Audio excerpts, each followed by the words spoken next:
찾으셨나요?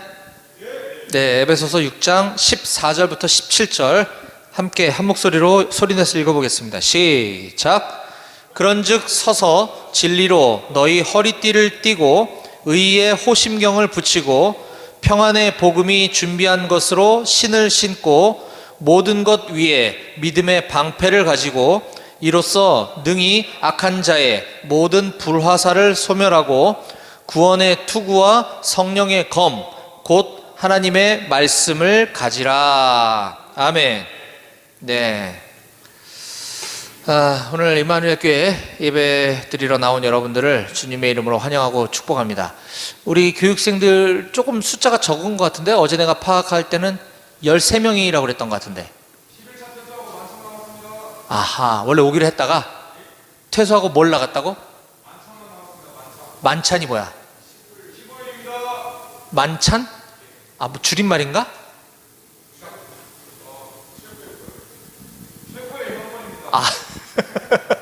미안하다. 자꾸 내가 아픈 걸 물어봐서. 15일을 만찬이라 그래? 만찬만 남았다. 그러니까 어저께 이번 주 종교행사 참석 인원이 13명이라고 그랬었거든? 근데 아마,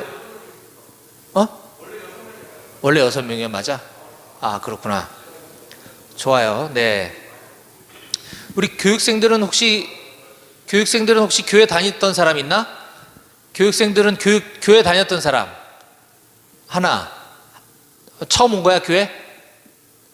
그렇구나. 잘 왔어요. 아주 잘 왔어요. 네. 오늘 예배 드리고 나서 여러분들 자대로 복귀해서도 그곳에서 계속 예배 드릴 수 있었으면 좋겠습니다. 네, 감사합니다. 저는 지난주부터 우리 에베소서 6장 10절부터 시작되는 영적 전쟁에 대한 말씀을 함께 나누고 있습니다. 영적 전쟁 많이 들어봤을 거예요. 우리의 전쟁은 눈에 보이는 적과 총을 겨누고 하는 전쟁뿐만이 아니라 눈에 보이지 않는 악한 영들과의 전쟁도 있다라는 것입니다.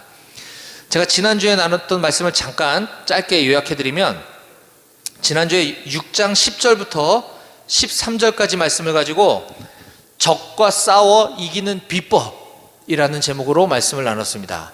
혹시 교육생 중에 지난주에 예배 나왔던 사람 있나? 그래요. 4명. 좋네요. 그래요. 그래서 만찬이란 얘기구나. 알겠어요. 지금 기억나겠죠? 지난주에 적과 싸워 이기는 비법이라는 제목으로 말씀을 나눴어요. 우리 여기 군복 입은 우리 용맹스러운 우리 용사들은 유사시 적과 싸워 이기는 군인, 신부님과 동시에 또 예수 그리스도를 믿는 우리 그리스도인들은 예수 그리스도에 충성된 군사이기도 하다라고 얘기를 했습니다. 그래서 악한 사탄은 우리가 그리스도인이 아니면 건들지를 않아요. 왜냐하면 사탄의 제일 목적은 우리 인간으로 하여금 하나님을, 예수님을 믿지 못하도록 하는 게 걔의 임무거든. 그러니까 안 믿는 사람은 건들지도 않아요. 예수님을 잘 믿는 사람을 공격한다는 겁니다. 이게 영적 전쟁인데요. 그래서 우리가 그러한 적들과 싸워 이기려면 제가 3가지를 요약을 해드렸죠. 첫 번째, 우리는 강건해져야 한다라고 했습니다.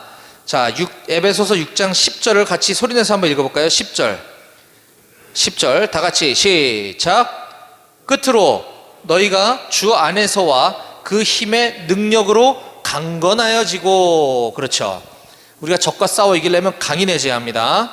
두 번째, 적이 누구인지 정확히 식별해야 한다라고 그랬습니다. 12절 같이 소리내서 읽어봅시다. 12절 시작.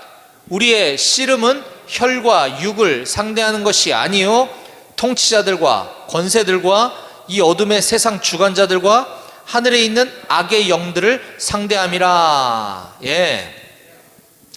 여기 통치자들, 권세들, 이 어둠의 세상 주관자들, 하늘에 있는 악의 영들, 이거 다 사탄을 표현하는 겁니다. 표현만 다르게 했을 뿐 우리의 적은 악한 영이다 라는 것이에요. 적을 명확하게 식별하는 게 중요하다고 그랬습니다. 우리의 적은 예수 안 믿는 사람이 아니고 또 교회 안에서 나를 공격하는 사람이 아니고 악한 영이 우리의 적이다. 적을 명확히 인식해야 된다라고 했습니다. 세 번째, 적과 싸워 이기려면 전투 준비 태세를 갖춰야 된다라고 했습니다. 자, 11절 읽어보겠습니다. 11절 시작. 마귀의 간계를 능히 대적하기 위하여 하나님의 전신갑주를 입으라. 또한 13절에도 그러므로 하나님의 전신갑주를 취하라. 이는 악한 날에 너희가 능히 대적하고 모든 일을 행한 후에 서기 위함이라 라고 두 번씩이나 반복해서 하나님의 전신갑주를 입으라 라고 표현하고 있습니다. 이것이 바로 전투준비 태세를 갖춰야 된다라는 것이라고 말했습니다. 자, 저는 1997년에 여러분 태어났나요 혹시? 이 세상에 있었던 사람 없어요? 아, 없구나. 야, 세월이 많이 갔네. 제가 1997년에 육군 소위 보병장교로 임관해서 파주 1사단 임진강 철책과 GOP 철책 소대장을 제가 19개월을 했습니다. 무려. 그리고 19개월 동안 소대장 임무 수행을 철책에서 경계부대 근무를 마치고 연대 군수장교로 보직을 받았어요. 지금은 연대라는 편제가 없어졌죠. 여단위로 바뀌었죠. 예, 연대 군수장교로 보직받아 갔는데 연대 군수과에는 소령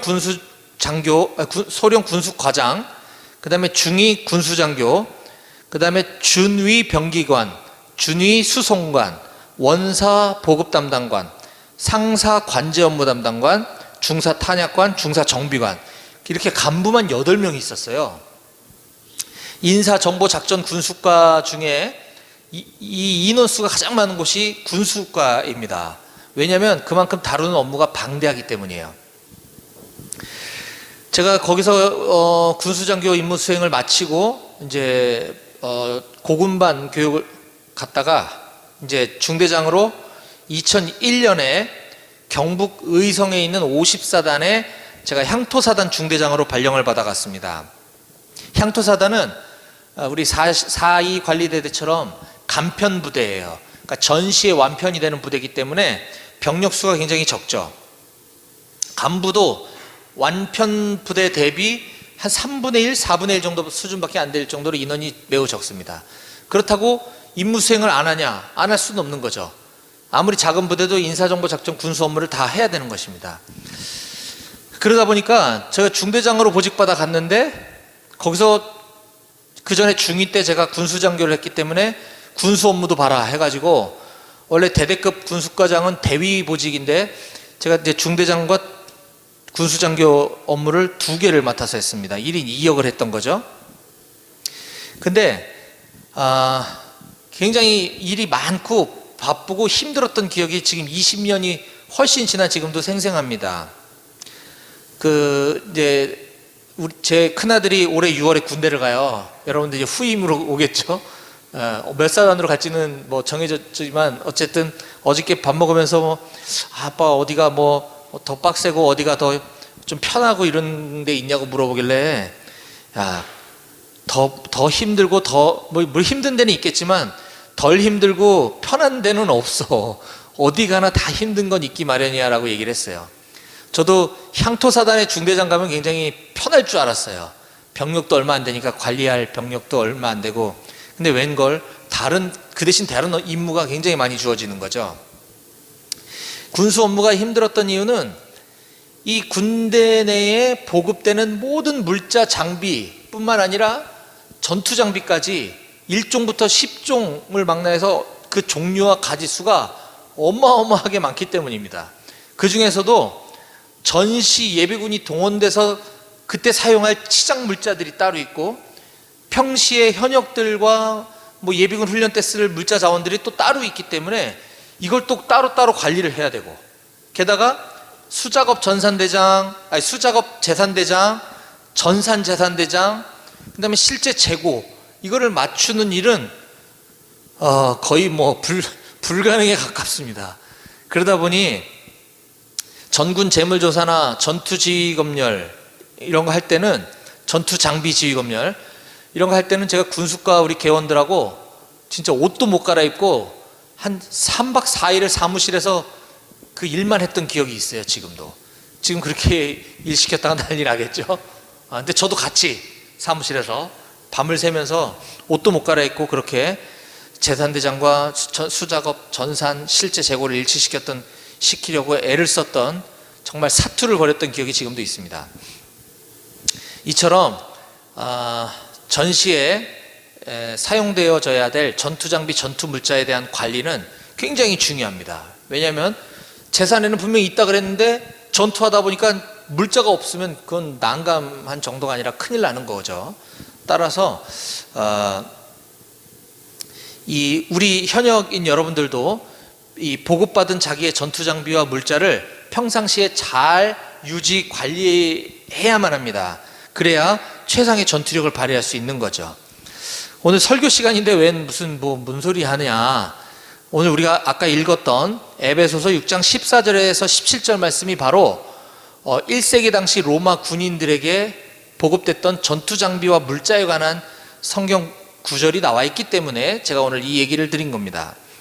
자, 그렇다고 한다면 이때 1세기 때 로마 군인들에게 보급됐던 전투장비와 물자를 오늘날 우리들에게는 그것이 어떤 장비인지 한번 대조해보고, 또 그것이 갖는 영적인 의미는 무엇이며 오늘 나에게 어떤 의미로 하나님께서 이 말씀을 하고 계시는지 함께 살펴보는 시간을 갖도록 하겠습니다.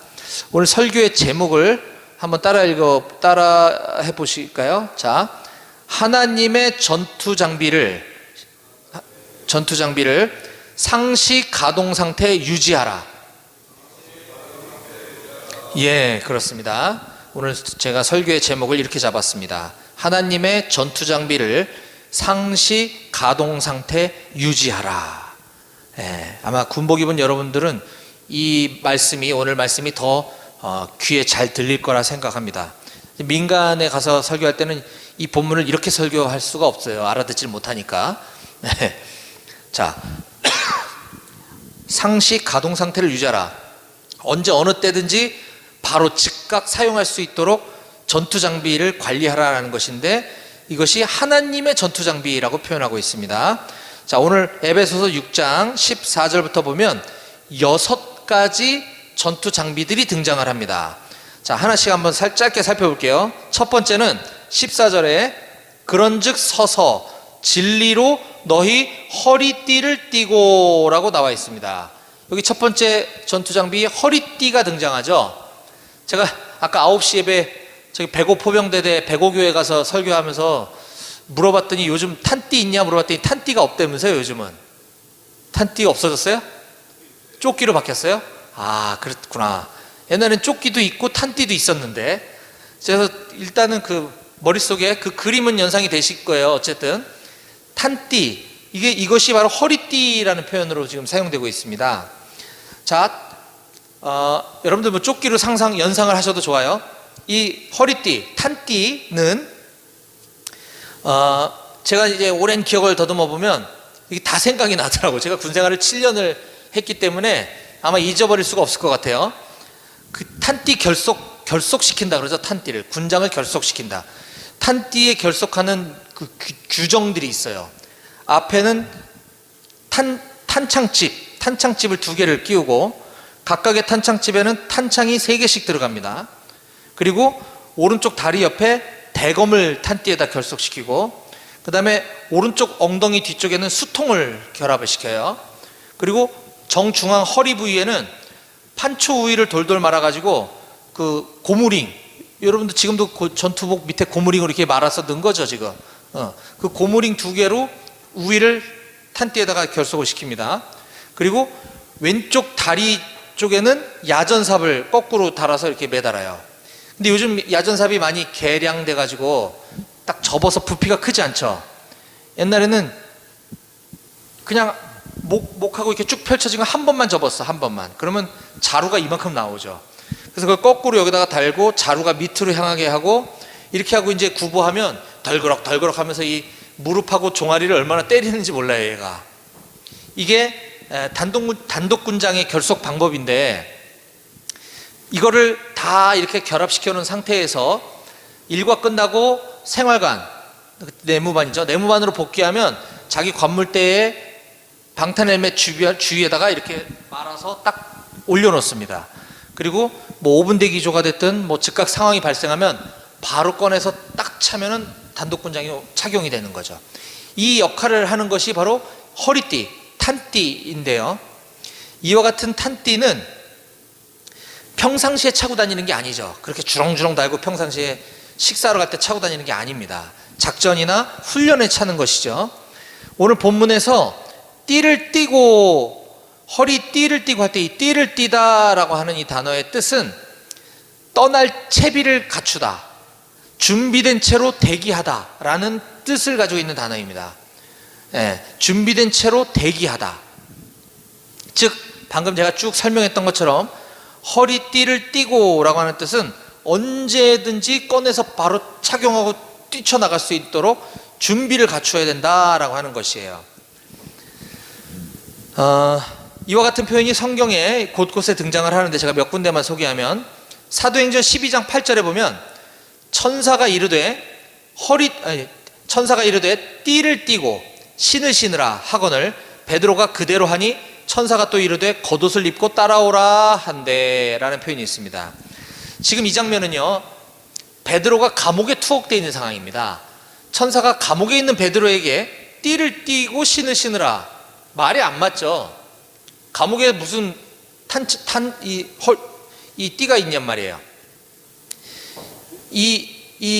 여기서 표현한 이 띠를 띠다라고 하는 단어, 아까 제가 얘기했던 떠날 채비를 갖춰라, 준비된 채로 대기해라 라는 뜻이라 그랬죠. 바로 투옥 중인 베드로에게 천사가 나타나서 베드로를 데리고 감옥을 탈출시키는 장면이 사도행전 12장인데, 그래서 얼른 떠날 채비를 갖춰라 이런 뜻입니다. 또 누가복음 12장 35절에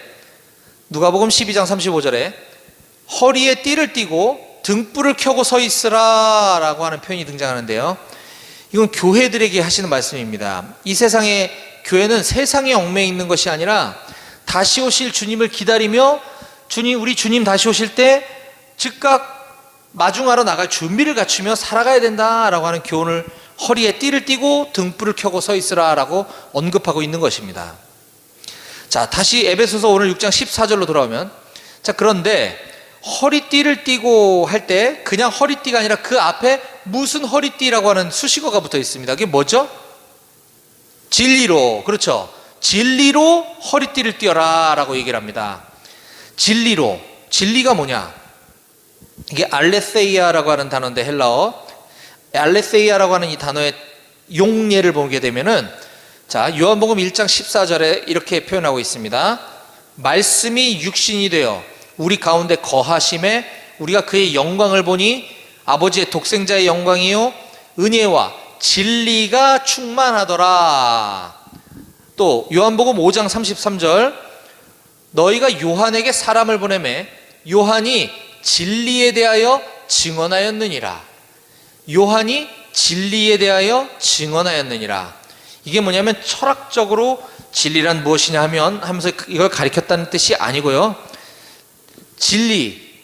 진리라는 어느 분에 대해서 요한이 증언했다라는 거예요. 그리고 그 앞에 읽었던 것처럼 말씀이 육신이 되어 오신 분, 그분이 우리 가운데 거하심에 우리가 그분의 영광을 보니 그분이 바로 진리다, 진리가 충만하신 분이다, 이렇게 언급을 합니다. 따라서 진리는 곧 우리 주 예수님을 말하는 것이에요. 예수님께서도 친히 이렇게 말씀하셨죠. 내가 곧 길이요 진리요 생명이니 나로 말미암지 않고는 아무도 아버지를 볼 자가 없느니라. 내가 곧 진리다 라고 예수님께서 직접적으로 가르쳐 주고 계십니다. 따라서 우리 모든 그리스도인들은 바로 진리로 허리띠를 띠라, 진리신 예수 그리스도와 함께 영적 전쟁에 임할 준비를 갖추고 있어라 라고 하는 뜻입니다. 두 번째 전투 장비 보도록 하겠습니다. 14절 계속 읽어볼게요. 그런즉 서서 진리로 너희 허리띠를 띠고 의의 호심경을 붙이고. 여기 되게 어려운 단어가 등장하죠. 호심경. 이건 다른 번역본 성경에 보면 이게 지금 옛날 한문으로 번역한 성경이라 호심경이라는 단어를 썼는데요, 좀 쉬운 성경들을 찾아보면 의의 흉배, 흉배나 호심경이나 갑옷, 가슴바지, 예, 이렇게 번역을 하는 성경들이 많습니다. 즉 호심경이란 가슴바지, 즉 뭐겠어요? 아까 얘기했던 방탄조끼를 말하는 거죠. 여러분들이 아까 얘기했던 지금 탄띠가 없고 조끼를 입는다고 하는 것에는 방탄 기능도 있는지 모르겠어요. 방탄, 그냥 헐렁헐렁한 조끼인지 거기에 뭐 탄이나 이런 게 보호가 되는지 내가 잘 모르겠어. 있는 것도 있고 없는 것도 있고 그러겠죠. 그래요, 맞아. 옛날에는 이제 수색 정찰 나가는 수색대원들한테는 이제 방탄 조끼가 착용이 되고 했었는데, 우리 일반 보병들은 그냥 조끼, 그야말로 우리도 허리띠가 있지만 거기 조끼가 있었어요. 그래서 여기 탄창도 끼고 수류탄 주머니도 있고 뭐 한 거. 근데 여기서 말하는 이제 호심경은 방탄 조끼를 우리가 생각하면 됩니다. 방탄 조끼의 역할은 뭡니까? 적이 보이지 않는 곳에서 우리를 공격해 옵니다. 총을 쏘겠죠? 눈에 보이지 않는 먼 데서부터 눈에 보일 수 없는 빠른 속도로 탄두가 우리를 향해 날아올 때 이걸 보호해 주는 것이, 우리 장기를 보호해 주는 것이 방탄조끼입니다.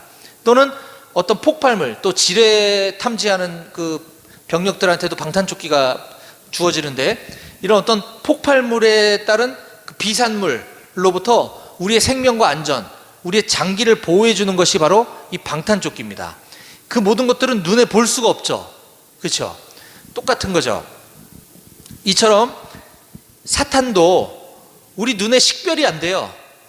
적이 사탄이라는 건 알겠는데 적이 어디 있는지 볼 수가 없어요. 그리고 사탄이 우리의 심장부를 공격하는 전략은 매우 다양해서 그것이 바로바로 이게 사탄의 공격이구나 인식하기가 상당히 어렵다는 것입니다.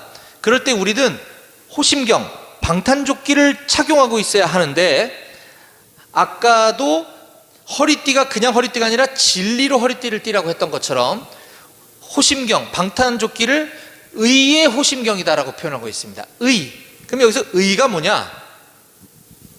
옳다라는 뜻이죠. 한자로 옳다. 그런데 이 의가 단순히 우리의 어떤 옳은 행실, 우리의 착함, 뭐 바른 행동 이런 것을 말하는 것이 아니고, 이건 영어로 right이라는 단어인데 그런 right이 아니고 여기서 쓰는 영어는 righteousness라고 하는 단어입니다. 그냥 우리의 선함, 의 이런 right하고는 달라요. righteousness. 헬라어로는 디카이오시네라고 하는 단어인데 이것은 하나님에게만 사용될 수 있는 의입니다. 하나님의 의. 그래서 로마서 1장 17절에 보면 복음에는 하나님의 의가 나타나서 믿음으로 믿음에 이르게 하나니 기록된 바 오직 의는 믿음으로 말미암아 살리라 함과 같으니라. 하나님은 완전하신 분이에요. 하나님의 의는 우리 인간이 따라갈 수가 없고 흉내낼 수도 없을 정도로 완벽한 옳음, 하나님의 생각과 하나님의 하시는 모든 일들은 완벽하게 옳습니다 라고 하는 게 의라는 거죠. 그래서 하나님께서는 하나님의 의, 나의 의를 나타내 주셔서 믿기만 하면 믿음으로 믿음에 이르게 해주겠다. 왜? 오직 의는 믿음으로 말미암아 살기 때문이야 라고 말씀하셨는데, 우리 인간이 얄팍한 지식으로 그게 뭔 소리야 도대체, 어떻게 믿기만 하면 천국을 가, 뭐 열심히 살고 뭔가 착한 것들을 쌓아야지. 이것이 바로 하나님의 의를 인정하지 않는 태도인 것이죠. 하나님이 그냥 믿기만 하면 된다니까, 그게 진리라는 거예요. 그게 의라는 겁니다. 하나님의 의. 그래서 하나님의 의가 나타났다. 하나님의 의를 나타내 보여주셨다. 그분이 누구시냐? 로마서 3장 21절, 이제는 율법 외에 하나님의 한 의가 나타났으니 율법과 선지자들에게 이미 증거를 받은 것이라. 그분이 바로 예수 그리스도라는 것입니다. 하나님의 의는, righteousness는 바로 예수 그리스도 뿐인 것입니다. 따라서 의의 호심경을 붙이라, 의의 방탄조끼를 입으라, 예수 그리스도로 안전하게 방탄조끼를 착용해라 라고 하는 뜻입니다. 우리가 영적 전쟁에서 승리할 수 있는 유일한 길은 예수님으로 띠를 띠고 예수님으로 방탄조끼를 입는 것밖에는 없다라고 하는 사실을 기억하시기 바랍니다. 세 번째 전투 장비는 15절입니다. 평안의 복음이 준비한 것으로 신을 신고, 여기 신발이 나오죠. 신발입니다. 어떤 신발일까요? 활동하죠? 활동한가요? 아니겠죠? 그럼 뭐죠? 정비화인가요? 군인이니까 군화겠죠. 군화. 그렇죠? 네. 신발의 종류 여러 가지가 많지만 여기서 말하는 군인에게 보급된 신발, 전투화를 말하는 것입니다. 전투화가 요즘 많이 개량돼서 내가 지금 전투화는 못 신어봤는데, 옛날에 저희 때 전투화는 진짜 세상에 살다 그렇게 질긴 소가죽은 처음 봤어요. 전투화를 보급받으면 새 거잖아요. 그거 신고 돌아다닐 수가 없어. 꺾이질 않아, 신발이. 그래서 그 내무반마다 나무망치가 있었어요. 나무망치. 그래서 전투화를 보급받으면 두 켤레인데, 한 켤레는 휴가 나갈 때 신으려고 깨끗하게 광만 내놓고, 한 켤레는 나무망치로 냅다 패가지고 부들부들해질 때까지 두드려 패야 이걸 신고 뭘 할 수가 있단 말이에요. 그러다가 이제 휴가 나갈 때 그 한 번도 구겨지지 않은 그 전투화 신고 나갔다 들어와서 이제 막 봉화지경 걸리고 난리가 나는 거죠. 네. 근데 이 신발을 그렇게 만들 이유는, 지금은 이제 기술력이 엄청 발달해서 그 정도 아니지만 그래도 이 전투가 가지고 있는 기능이 있다는 겁니다. 우리가 작전 수행을 할 때 산악 행군도 하게 될 텐데, 돌뿌리에 걸려서 발이 접질려도 발을 덜 삐끗할 수 있도록 보호해주고, 또 산악에서 뱀에 물린다든지 이런 것으로부터 안전하게 지켜주고, 또는 어떤 뭐 발목질에 대해서 완벽하게 막아줄 수는 없지만 그래도 어떤 그런, 우리가 발을 다치면 아무것도 할 수가 없잖아요. 행군하다가 한 사람이 다리를 다치면 그 군장을 누가 들어줘야 되잖아요. 완전 대량 난감이죠. 다리를 다치면 곤란하기 때문에 이 신발이, 전투화가 중요한 것입니다. 자, 그런데 이런 전투화를 가리켜 사도 바울은 지금 15절에 평안의 복음이 준비한 것으로 신을 신으라, 이렇게 얘기를 합니다. 이게 너무 어려운 표현이죠. 그래서 다른 쉬운 성경을 찾아봤어요. 새번역 성경, 발에는, 똑같은 15절입니다. 발에는 평화의 복음을 전할 차비를 하십시오. 현대어 성경은 이렇게 번역합니다. 평화의 복음을 전하기 위해 빨리 달릴 수 있는 신을 신어야 합니다. 전투화가 필요한 목적을 지금 얘기한 거죠. 평화의 복음을 전하기 위해서 신발을 신으라는 거예요. 평화의 복음을 빨리, 이 기쁜 소식, 놀라운 소식을 전하려면 빨리 가서 전해야지. 엄청난 충격적인 이 굿뉴스를 들었는데 느긋하게 다닐 수는 없다라는 것이죠. 그래서 전투화 신발을 신으라는 것입니다. 네 번째 전투 장비는 16절입니다. 모든 것 위에 믿음의 방패를 가지고 이로써 능히 악한 자의 모든 불화살을 소멸하고. 여기 네 번째 전투 장비가 뭐라고 돼 있죠? 방패. 그렇죠? 네, 방패. 이때 1세기 로마 군인들에게는 방패가 굉장히 중요한 전투 장비였습니다. 그렇죠? 우리 영화에서 보잖아요. 근데 우리는 방패가 필요 없어요. 그러면 이걸 뭐에 비유할 수 있을까? 제가 생각을 해봤어요. 우선 우리가 방패를 좀 이해해야 합니다. 이때 당시에 로마 군인들이 쓰는 방패 두 가지 종류가 있었는데요. 하나는 좀 짧은 방패가 있어요. 왼쪽 팔에다 끼워가지고 백병전 할 때 칼 휘두르면 그걸 이렇게 막는, 그러려면 큰 거 들고 있으면 이거 어떻게 해? 안 되잖아요. 여기 팔목에다가 딱 끼우고 막으면서 하는 이런 방패가 있고요. 또 하나의 다른 방패는 길이가 약 120cm, 폭이 한 70cm 정도 되는 긴 방패가 있습니다.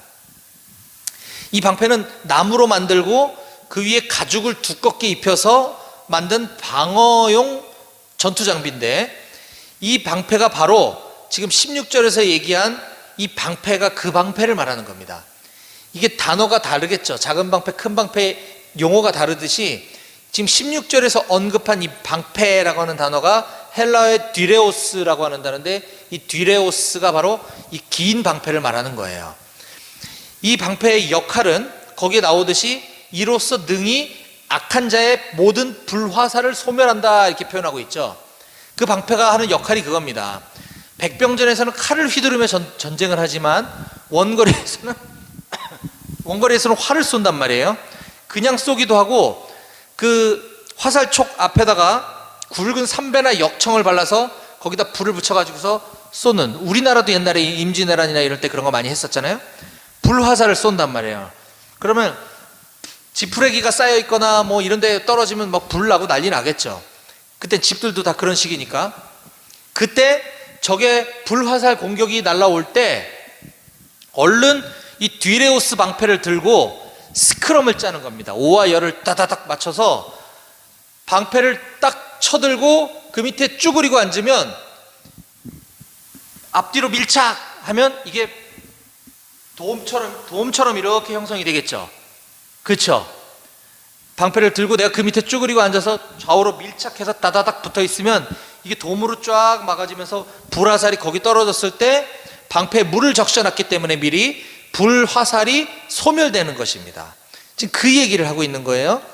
자, 그렇다고 한다면 오늘은 방패가 없는데, 우리는 오늘날 우리 군인들은 방패가 없는데 이건 뭘까? 제가 곰곰이 생각을 해봤어요. 뭐라고 설명하면 좋을까?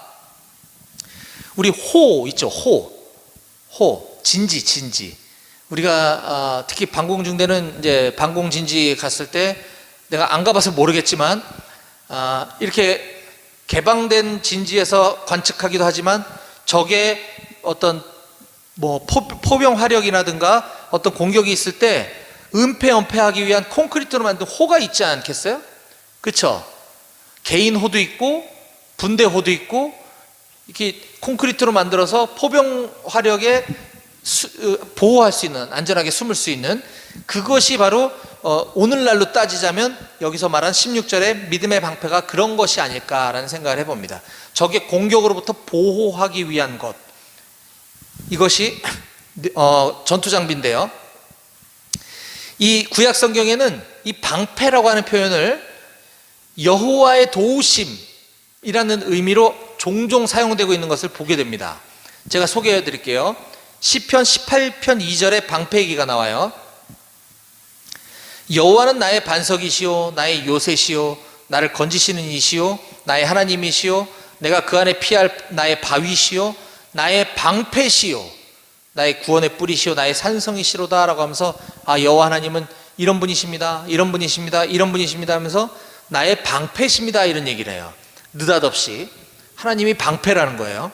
또 시편 18편 30절에 하나님의 도는 완전하고 여호와의 말씀은 순수하니 그는 자기에게 피하는 모든 자의 방패시로다. 또 시편 33편 20절 우리 영혼이 여호와를 바라며 그는 우리의 도움과 방패시로다. 여호와 하나님께로 피하는 모든 자들에게 하나님께서 내가 방패가 되어줄게. 아까 뒤레오스, 너희들이 이렇게 오와 열 맞추고 빈틈없이 그 생각을 해보세요. 그것도 고도의 훈련이 필요할 것 같아. 스크럼을 짠다고 짰는데 거기 구멍이 하나 뽕 발생했는데 거기로 불 떨어지면 큰일 나잖아요. 근데 우리 하나님은 그냥 가만히 있어도 방패가 되어주신다는 거죠. 여호와께서 도와주신다는 얘기입니다. 자, 그런데 아까 전투장비 앞에 수식어가 붙어있던 것처럼 진리로 띠를 띠고 의의 호심경을 입고 했던 것처럼 방패 앞에는 믿음이라고 하는 수식어가 붙어 있어요. 오늘 본문에 보니까 16절 모든 것 위에 믿음의 방패를 가지고, 방패가 믿음의 방패다라는 얘기를 합니다. 바로 여호와 하나님께서 나의 도우심이 되시고 나의 방패가 되어주시고 나를 보호해 주시는 분이시라고 하는 그 사실을 믿는 것이 가장 중요하다라는 겁니다. 이것이 사탄 마귀의 맹렬한 공격을 막아낼 수 있는 유일한 것은 바로 믿음의 방패, 믿음이라고 하는 방패다라고 하는 것입니다. 다섯 번째 전투 장비는 17절입니다. 구원의 투구와 성령의 검. 자, 성령의 검은 좀 뒤에 나올 거고요. 구원의 투구, 다섯 번째 전투 장비인데요. 투구가 뭡니까? 투구. 우리에게 뭐죠? 투구가? 방탄헬멧이죠. 그렇습니다. 방탄헬멧은 머리를 보호하는 거잖아요. 그렇죠? 네. 실질적으로 근데 이게 방탄헬멧이 물론 안 쓰는 것보다 100번 낫지만 방탄헬멧을 썼다 그래서 이 탄두가 못 뚫지는 않아요. 뚫리긴 뚫린단 말이에요. 하지만 우리가 방탄헬멧을 쓰고 있을 때 그냥 맨머리로 나가서 있는 것보다 훨씬 안정감을 느끼는 거죠. 제가 GOP 아까 소초장을 했다 그랬죠. 거기는 적과 대치하고 있는 지역 아닙니까? 거기서 순찰을 할 때 순찰로가 우리 초병들 뒤로도 다니지만 아침에 이제 해가 뜨면 적 침투 흔적이 있는지 없는지 철책선 점검을 하기 위해서 앞으로 나가야 한단 말이에요. 그때 이런 추운 겨울날은 이 방한모를 쓰고 다니죠. 방한모. 그러면 굉장히 불안해. 근데 이 화이바를 쓰고 가면 좀 편안한 거죠. 어떻게 될지 모르니까. 크레모아도 있고 뭐 앞에는 적이 있고 하기 때문에 방탄헬멧이 굉장히 중요한데, 자, 사도 바울은 이 방탄헬멧 투구를 또 그 앞에 이런 수식어를 붙이고 있습니다. 구원의 투구. 구원의 투구. 이 표현은 무엇이냐? 우리가 쉽게 말하면 구원의 확신을 가지라는 뜻이에요. 구원의 확신. 구원의 투구를 써라. 구원의 확신을 가져라. 이 얘기인 것입니다. 이 투구를 갖다가 이 구원에다가 비유하는 표현이 또 성경에 또 등장을 합니다. 이사야서 59장 17절인데요. 이사야 선지자는 하나님께서 자기 백성을 살리기 위해 이렇게 하신다라고 지금 말씀해주고 있는 장면입니다. 이사야서 59장 17절. 공의를 갑옷으로 삼으시며 구원을 자기의 머리에 써서 투구로 삼으시며, 네, 구원을 투구로 써라 라는 얘기입니다. 이처럼 구원의 확신이 있을 때 우리는 영적 전쟁에서 승리할 수 있는 것입니다. 내가 구원 받았나? 나 이렇게 살다가 가면 구원 못 받는 거 아니야? 이러면 100% 깨지는 거예요. 사탄이 금방 넘어뜨리기 아주 쉬운 공격 대상이 돼버리는 거죠. 네가 아무리 나를 공격해봐라, 하나님께서 나를 구원해 주셨다. 구원의 확신을 갖는 것 중요합니다. 마지막 6번째 전투 장비입니다. 똑같은 17절입니다. 구원의 투구와 성령의 검, 곧 하나님의 말씀을 가지라. 여기 마지막 6번째 전투 장비가 등장합니다. 뭐라고요? 검이죠. 검. 오늘날은 검이 없잖아요. 대검을 말하는 건가? 대검 아니죠. 개인화기죠. 개인화기. 이때 당시는 검이 개인 무기였으니까요. 우리로 따지자면 K1, K2, M16과 같은 개인 화기 소총을 말하는 겁니다. 자, 앞에서 얘기했던 쭉 방패, 투구, 방탄조끼 이런 것들은 주로 이제 방어용, 보호용 전투 장비라고 한다면, 이 검이야말로, 개인 화기야말로 유일한 공격 무기인 것이죠. 맞죠? 네. 이 공격 무기를 사도 바울은 하나님의 말씀이다라고 그 뒤에 등치시켜 놓고 있습니다. 성령의 검, 곧 하나님의 말씀을 가지라. 그렇죠? 검은, 개인 화기는 바로 하나님의 말씀이다. 영적 전쟁에서 사탄 마귀를 직접적으로 내가 공격할 수 있는 것은 하나님의 말씀뿐이다 라고 하는 사실을 우리가 기억해야 합니다. 그래서 우리가 귀신 들린 자를 위해서 기도할 때 하나님의 말씀을 선포하면서 기도하는 것이 거기에 있는 거예요. 병든 자에게도 기도할 때 하나님의 말씀을 선포하면서 기도하면 병이 낫기도 하는 것입니다. 예수님을 믿지 않고 예수 그리스도를 부인하는 사람에게 하나님의 말씀을 통해서 복음을 전할 때 그가 예수를 믿고 회심하는 일들이 수도 없이 많이 일어나고 있어요. 지금도 놀라운 기적이죠. 그냥 예수님만 믿어봐, 교회 좀 같이 가자, 이렇게 하는 것도 귀하지만 그 정도 가지고서는 파워가 약해. 하나님의 말씀으로다가 복음을 전하는 것, 이것이 바로 가장 확실한 공격 무기다라고 하는 사실을 기억해야 합니다. 자, 오늘 말씀을, 우리에게 주신 말씀을 이제 정리합니다. 오늘 우리는 하나님의 전신갑주라고 알려진 하나님의 전투 장비에 대한 말씀을 나눴습니다. 군대 갔다 온 사람들 혹은 군인들만 알아들을 수 있는 오늘 설교 말씀이었습니다. 사탄 마귀가 우리를 공격하려고 할 때 우리는 조금의 틈도 내주지 않고 반드시 사탄을 이기려면 우리는 늘 전투 준비 태세를 갖추고 있어야 한다는 것입니다. 전투 준비 태세를 갖춘다고 하는 뜻은 이 여러 가지 전투 장비 물자들을 상시 가동할 수 있는 상태를 유지해야 된다는 거예요. 눈 오는 데 가서 뒹굴고 훈련하고 왔는데 개인화기 정비도 안 해놓고 그냥 있다가 갑자기 그 다음날 상황이 발생하면 총이 기능을 발휘 못하겠죠. 늘 가동 상태를 유지하는 것이 그래서 매우 중요한 겁니다. 우리의 전쟁은 지금 진행 중이기도 하지만 이미 끝났습니다. 우리가 승리한 걸로 끝났어요. 우리 6.25 전쟁은 끝났지만 아직 휴전 상태이기 때문에 아직도 끝나지 않은 거라고 볼 수 있듯이 우리의 영적 전쟁은 2000여 년 전 하나님이신 그분이 이 땅에 인간으로 오셔서 우리 모든 인류를 구원하시기 위해 십자가 사형수로 사형 선고를 받으셨어요. 그거로 우리 모든 죄가 다 없어져 버렸습니다. 악한 사탄은 괴멸돼 버렸어요. 하지만 지금도 비리비리한 악한 영들이 게릴라처럼 돌아다니면서 우리를 찝쩍거리고 있는 것입니다.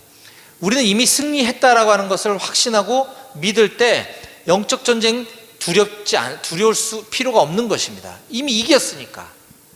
하지만 그럼에도 불구하고 우리가 방심해서는 안 되는 것은 아무리 게릴라라 하더라도 정확하게 겨누고서 총을 쏠 때 그 맞으면 데미지가 클 수도 있는 것입니다. 우리는 영적 전쟁을 두려워할 필요는 없지만 이 악한 영들의 게릴라전에는 우리가 대비를 할 필요가 있기 때문에 하나님의 전투 장비를 즉각 사용 가능한 상태로 잘 유지 관리하여 우리를 공격해오는 영적 전쟁에서 늘 승리하는 우리 모든 용맹스런 예수 그리스도의 군사들이 다 되실 수 있기를 주님의 이름으로 간절히 축원드립니다. 아멘. 기도하시겠습니다.